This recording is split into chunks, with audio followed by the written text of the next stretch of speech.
The U.S. Surgeon General says that beverages containing alcohol should carry a health warning label about cancer risks. Dr. Vivek Murthy released that advisory warning today. It says that alcohol consumption is the third leading preventable cause of cancer in the United States.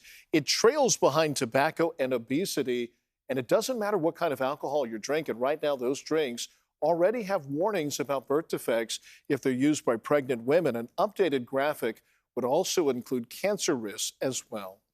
Alcohol is really good at breaking down protein, and our whole body's made out of protein. And over time, it causes damage to cells, inflammation. Surgeon General advisories typically cover public health issues needing urgent awareness. The Surgeon General has issued other advisories for mental health and social media use in teens. Now, the warning comes as non-alcoholic beverage the industry is booming. Demand for non-alcoholic drinks and spirits and mocktails has been especially strong over the last 2 years, and it's likely to continue growing with more people taking part in Dry January and taking a break from booze.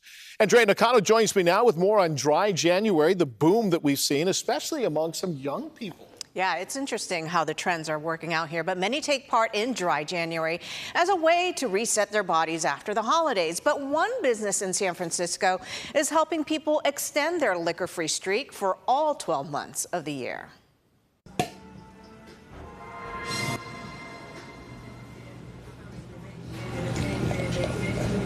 Ocean Beach Cafe serves up wine, beer, and cocktails, and there's not a single drop of liquor in these drinks.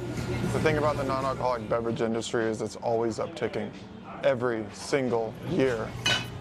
Joshua James is the owner of Ocean Beach Cafe. He says the non-alcoholic beverage industry has exploded and companies are making better quality drinks that are comparable to the real thing. York Rafuth is trying this place out for the first time, and he says he can barely notice the difference. Wine is pretty good for like a non-alcoholic wine. I've had some that in the past that were more like a better grape juice, but this one had more of a wine character. According to health experts, alcohol can contribute to more than 200 different conditions in the body. Dr. Judy Hahn from UCSF says the Surgeon General's warning should serve as a wake-up call to make sure alcohol use isn't getting out of control. That's when it becomes problematic, when it starts creeping up with people not even realizing maybe how much they are drinking. When you see, they might not count, but there may be quite a few bottles of wine in that recycling that they need to pay attention to. Recent surveys have shown drinking among young adults is on the decline by as much as 10%. Dr. Hahn believes the perception of alcohol is changing, just like it did decades ago with cigarettes. We're going up against industries, kind of the same old thing that we did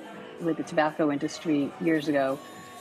We're not going to outlaw it. I think, and there are certain places for it, but I don't think suggesting that it's a healthy thing to do is the way to go. And I think that, perceptions do change. And those changing perceptions are helping businesses like the Ocean Beach Cafe that alcohol isn't needed to enjoy a night out on the town. I love it. That's awesome. This is an unprecedented shift in drinking culture. And since alcohol has always been the default for when we get together or for any event or for how we socialize, it's just expected. Like alcohol is the default. That is what has shifted. One misconception is there may be some benefit to light drinking, such as wine, for your heart health, but doctors now say that is not the case, and there is no safe amount of alcohol.